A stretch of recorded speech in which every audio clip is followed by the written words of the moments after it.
Hello everyone, welcome to my channel.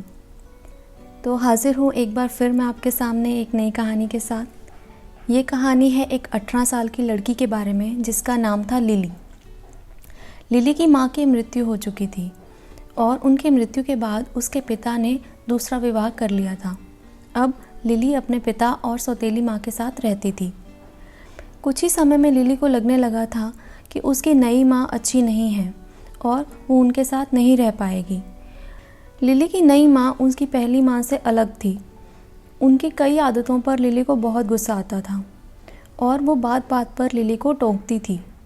ना चाहते हुए भी लिली को उनकी हर बात माननी पड़ती थी क्योंकि उसके पिता ऐसा चाहते थे।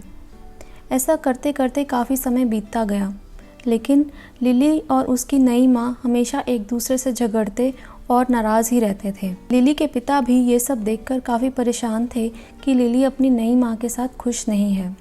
एक दिन लिली अपनी माँ की आदतों से काफ़ी परेशान हो गई और उसने कुछ करने का सोच लिया। वो एक वैद्य जी के पास गई जो जड़ी बूटियाँ बनाकर बेचते थे। ये वैद्य जी लिली के पिता के दोस्त थे और वो काफ़ी समय से इस परिवार को जानते थे। लिली ने वैद्य जी से अपनी परेशानी बताई और उनसे कहा कि आप मुझे एक जहर बना कर दें जो मैं अपनी माँ को दे सकूं और ये परेशानी हमेशा के लिए ख़त्म हो जाए। वैद्य जी ने कुछ देर सोचा और फिर लिली से कहा कि ठीक है, मैं तुम्हारी मदद करूँगा, लेकिन तुम्हें वैसा ही करना होगा जैसा मैं कहूँ। लिली ये करने के लिए राज़ी हो गई। वैद्य जी अपने कमरे में गए और एक जड़ी बूटियों का मिश्रण बनाकर ले आए।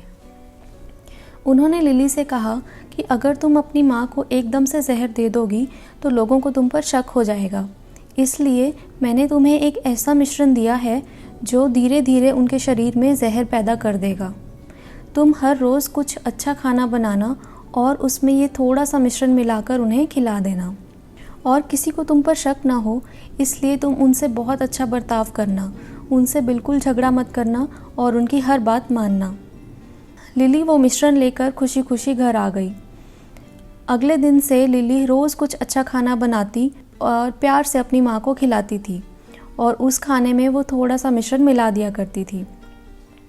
अब लिली ने उनके साथ बहुत अच्छे से रहना शुरू कर दिया। वो उनकी हर बात मानने लगी और उन पे गुस्सा भी नहीं करती थी और उनसे अच्छा बर्ताव करने लगी। ऐसा करते करते 6 महीने बीत गए। अब लिली को अपनी माँ पर गुस्सा आना बिल्कुल बंद हो गया था। अब वो दोनों एक दूसरे के साथ बिल्कुल माँ बेटी की तरह रहने लगी थी। अब वो झगड़ती भी नहीं थी और एक दूसरे की बात मानती थी।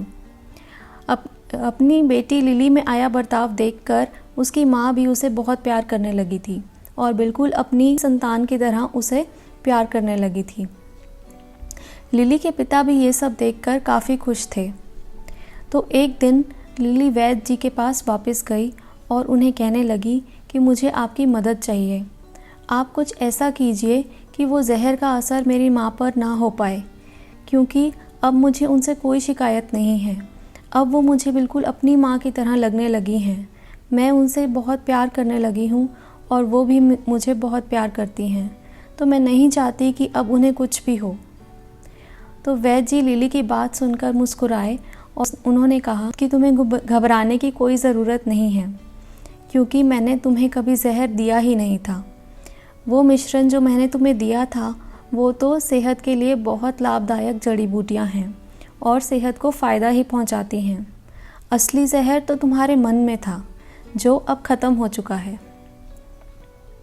अक्सर हम लोगों को गलत समझते हैं और उन्हें बदलने की कोशिश करते रहते हैं। हम चाहते हैं कि लोग वैसा ही बर्ताव करें जैसा हम चाहते हैं।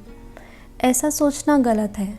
अगर हम अपने अंदर थोड़ा सा बदलाव ले आएं और सबके साथ अच्छा बर्ताव करने लगें तो इससे स्थिति काफ़ी बेहतर हो सकती है। तो आशा करती हूँ आपको ये कहानी पसंद आई होगी। If you like the story, subscribe to my channel stories with Parul and wait for my next story. मेरी अगली कहानी का वेट कीजिए। तब तक के लिए नमस्कार and take care of yourself. Bye bye.